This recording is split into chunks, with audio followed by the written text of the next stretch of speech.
জানি? হ্যাঁ, বেদব্যাস। বেদব্যাস। রামায়ণ কিন্তু বেদব্যাস না, বাল্মীকি। তো এই ব্যাসদেব রচনা করলেন কতটা গ্রন্থ তা জানি? 4 বেদ, 14 শাস্ত্র, 18 পুরাণ, 9 লক্ষ গ্রন্থ ব্যাসদেব লিখলেন। এত গ্রন্থাদি লিখেও ব্যাসদেব শান্তি পাচ্ছিলেন না, মনে কি একটা অভাব ছিল এতগুলো রচনা করার পর। তাই বসে বসে চিন্তা করছিলেন। এমন সময় সেখানে নারদ মুনি এসে উপস্থিত হলেন। কে আসলো? নারদ মুনিকে ব্যাসদেবের গুরুদেব বুঝা গেছে, খালি খালি আসছিল না। আজকে শিষ্যের কেন চিন্তা, তো সেই চিন্তা দূরীকরণের জন্য নারদ মুনি এসে হাজির হয়ে গেলেন। এসে বলছেন যে কেন দেখি চিন্তান্বিত মন। তা বললে যে গুরুদেব আমি তো অনেক গ্রন্থাদি রচনা করলাম, তো আমি তো শান্তি পাচ্ছি না। তাহলে তোমাকে আর একটা গ্রন্থ রচনা করতে হলো। বলে এরপরেও আর একটা? এত রচনা করলাম তারপরেও আর একটা শান্তি পাওয়ার জন্যে? বলে হ্যাঁ। কি গ্রন্থ? তা বলে তোমাকে ভক্তি শাস্ত্র ভাগবতম রচনা করতে হবে। তাহলে ভক্তি শাস্ত্র কি হলো? ভাগবতম মানে ভাগবত, ভাগবত রচনা করতে হবে। এই ভক্তি শাস্ত্রটা হলো কিন্তু কে? ভাগবত।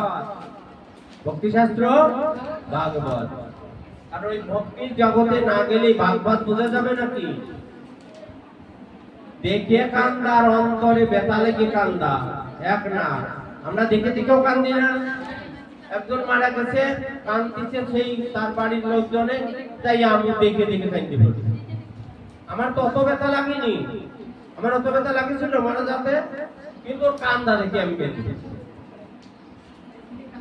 কান্দা দেখে কান্দা না, জিনিস অনুভব করে কান্দা, এই দুয়ের মধ্যে পার্থক্য আছে। দেখে কান্দা আর অনুভব করে কান্দা আলাদা। তাহলে আমরা ভক্তি শাস্ত্রটা কোথায় পেলাম? ভাগবতে যে, তাই না? তো আমরা জানি, ভিডিওটা পরে করি, গল্পটা শেষ করে নিই। মৃগয়ায় গেল।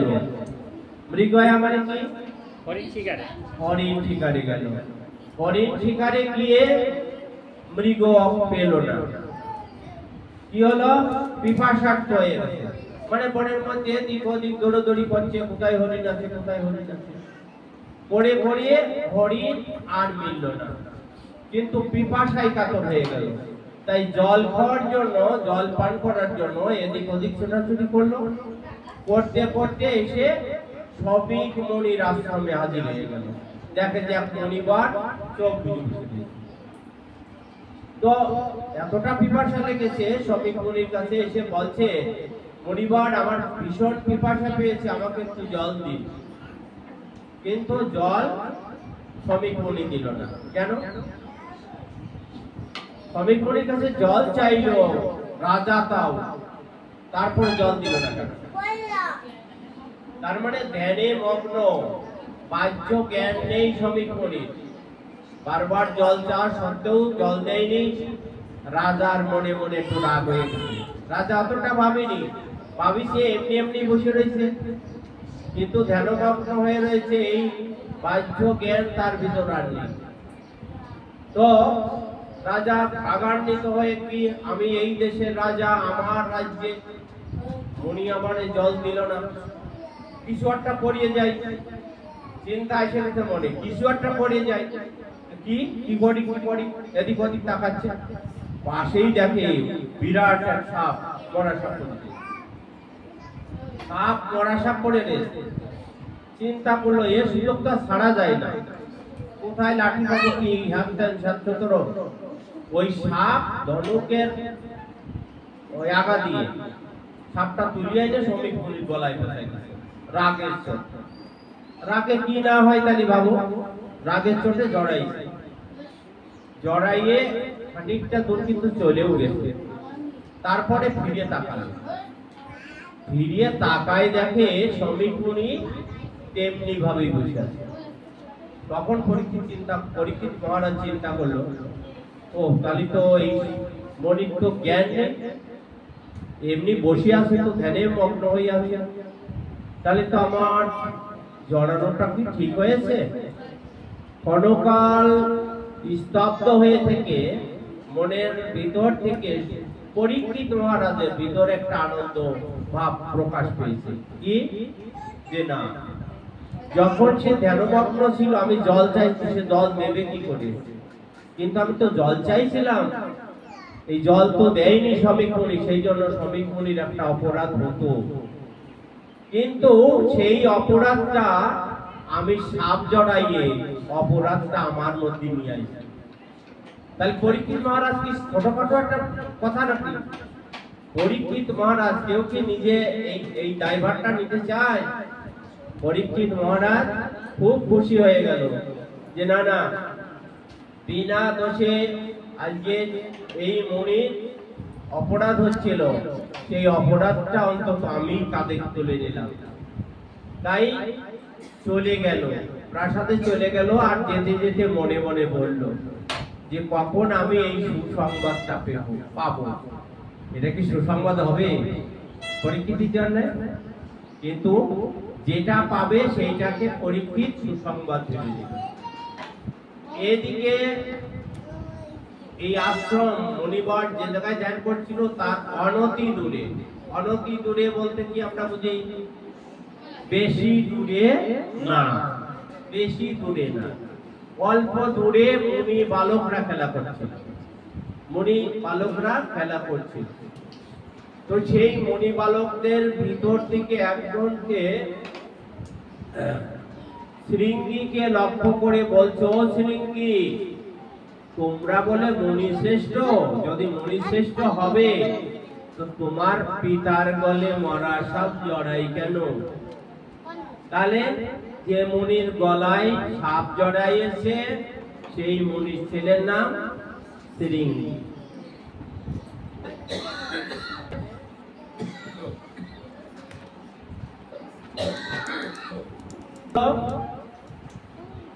তৎক্ষণাৎ দৌড় দিল, পিতার গলে কে সাপ জড়ালো। তো দৌড়াই সে দেখি সত্যি সত্যি বেশ কয়েকটা আশ্রমে যেতে আসে। তো অধৈর্য হয়ে গেছে, এত বড় অপমান সহ্য করা যায়? পিতার যে কমণ্ডল ছিল সে কমণ্ডলতে জল নিল, ছিল তুলো সে আঁকড়ে নিল।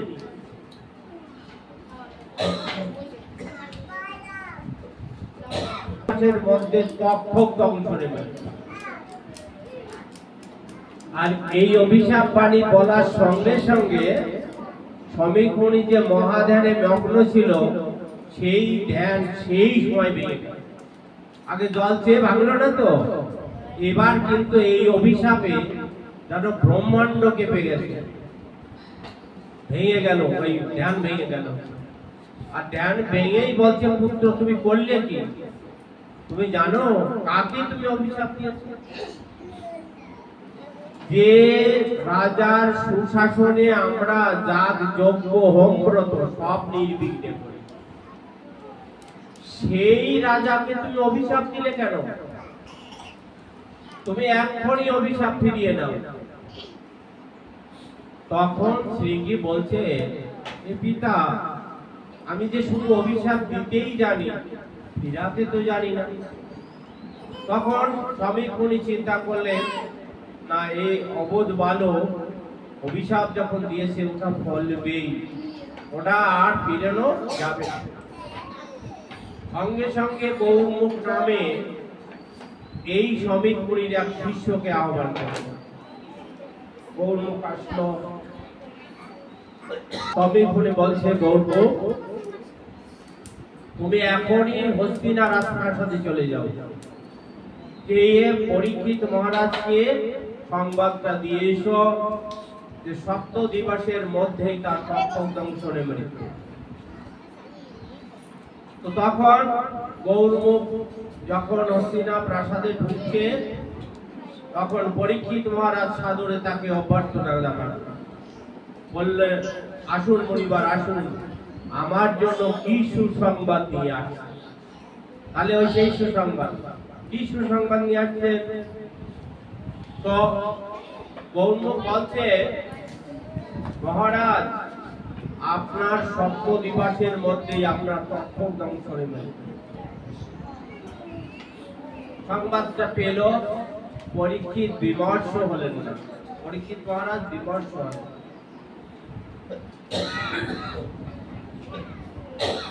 নিজ ছেলে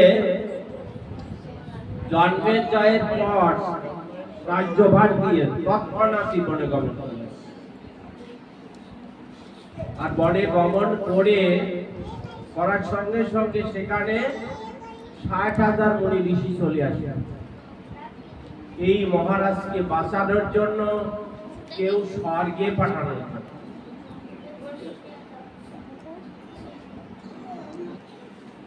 পরীক্ষিত মহারাজকে কেউ বাঁচানোর জন্য, কেউ স্বর্গে পাঠানোর জন্য, কক্ষকে রোধ করার জন্য নানান মন্তব্য পেশ করল। কিন্তু সেইখানে অযাচিত ভাবে শুকদেব গোস্বামী এসে হাজির হয়ে গেল। শুকদেব গোস্বামী মাতৃ যখনে যে 16 বছর ছিল, সেই শুকদেব গোস্বামী এসে হাজির হয়ে গেল। তো এসে যখন উপস্থিত হয়েছে এই মণিবরের ভিতরে, তখন এই বালককে দেখে সবাই অভিভূত হয়ে গেছে। মানে তার একটা তেজ, কার একটা তেজ বেরোচ্ছে, সেই তেজে অভিভূত হয়ে গেছে। তখন মণিবররা সবাই বলেছে পরীক্ষিত মহারাজকে এই আসনটা গ্রহণ করার জন্য। মানে একটা আলাদা আসন ছিল, সেই আসনটায় কেউ বসছিল না। তো এই শুকদেব গোস্বামী আসনটা গ্রহণ করিয়ে মণিবার যে সবাই বসতে বললেন, সবাই বসে যার যার যেই জায়গায়। তারপরে কি হলো? আলোচনা শুরু হয়ে গেল। কি আলোচনা? ভাগবতের কথা। হ্যাঁ, ভাগবতের কথা আলোচনা হয়ে গেল, আলোচনা শুরু হয়ে গেল। তো আলোচনা হতে হতে কি হলো? 1 2 3 4 5 6 7 8 এই 9 অধ্যায় পর্যন্ত পাঠ হয়ে গেল 6 দিনে। 6 দিনে কত অধ্যায় পর্যন্ত পাঠ হলো? 9 অধ্যায়।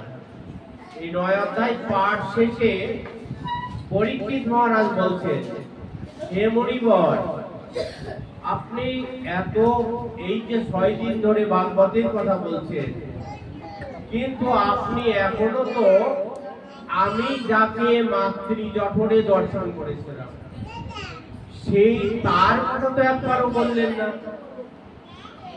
শুকদেব গোস্বামী এইবার বললেন, আমি এতক্ষণে বুঝেছি যে আমার জমি প্রস্তুত হয়ে গেছে, বীজ বপন করা যাবে।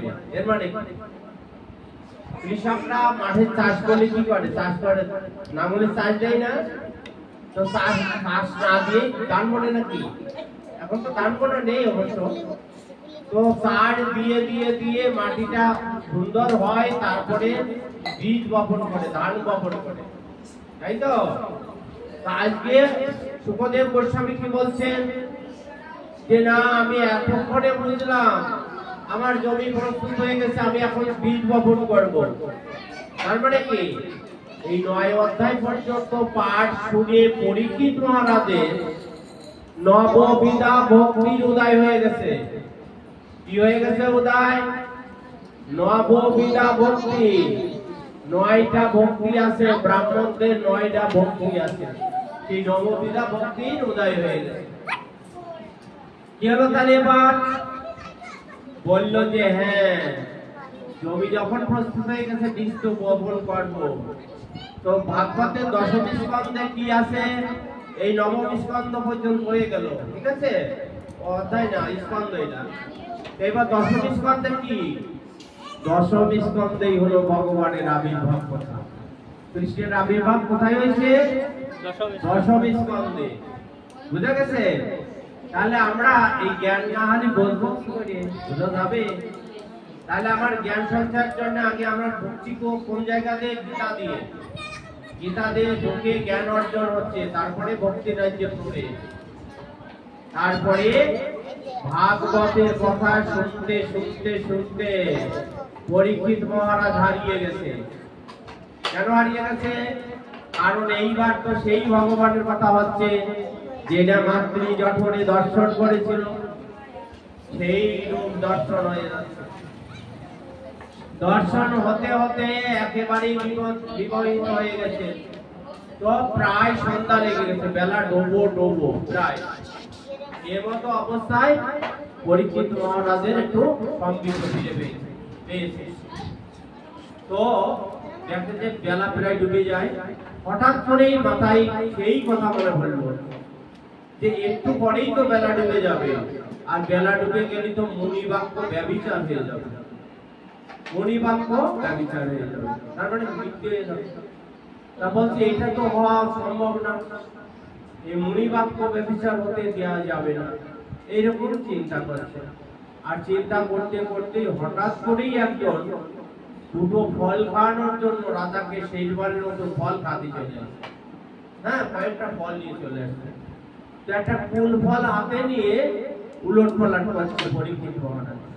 এরা উল্টো পাল্টা করছে, করতে করতে হঠাৎ করে দেখে যে কুল ফুলের ফলের এক জায়গাটা চিকন ছিদ্র। তখন ওই কুল ফলটা দুই নখ দিয়ে চিগাই ফেলেছে। আর চিগানোর পরে ওর মধ্যে একটা সুতোর মতন একটা পোক পাইছে, সাদা সুতোর মতন একটা পোক। ওই পোকটা হাতের পর রাখলো পরীক্ষিত মহারাজ। দেখে বলছে, হে কি তুমি কে তা তো আমি জানি না। পরীক্ষিত মহারাজ বলছে, কি সুন্দর কথা, বলছে যে হে কি তুমি কে আমি জানি না। বলছে তুমি যেই হোক না কেন, আমি তোমার কাছে বড় জোরে প্রার্থনা করি, তুমি এই কীট থেকে তক্ষক রূপ ধারণ করে মুনিবাক্য সত্য করার জন্য আমাকে দর্শন করো। বলে কেউ আমরা ওই যে ওই জায়গা মৃত্যুর যাবোই না, তাই না? ফলন হলো কি হলো, ওই কীটটাই আস্তে আস্তে আস্তে আস্তে বড় হলো, বড় হয়ে বেষ্টন করে ফেলল। তক্ষক কিন্তু ওরকম না, কিন্তু বেষ্টন করেছিল ওখানে, করে খবর দিল কোথায়, ব্রহ্মতালুতে। মানে সাপের কামড়ালে কিন্তু নরক গমন, সাপের কামড়ে যদি কেউ মারা যায় নরক গমন হয়, মানে পাপের জন্য সাপে কামড়ায়। কিন্তু পরীক্ষিত মহারাজ কিন্তু নরকে গেল না। গেল না কেন? কারণ সাপে যদি কারো কামড়ায়, সে কামড়টা যদি ব্রহ্মতালুতে হয়, ঠিক এই জায়গা যদি কামড়, তার গতি হবে ঊর্ধ্বগতি, নিম্নগতি হবে না। তাহলে এই হলো আমাদের ভাগবতের আসল কথা, আদি কথা। তাহলে ভক্তির জগতে না গেলে হবে এটা? হবে না, হবে না।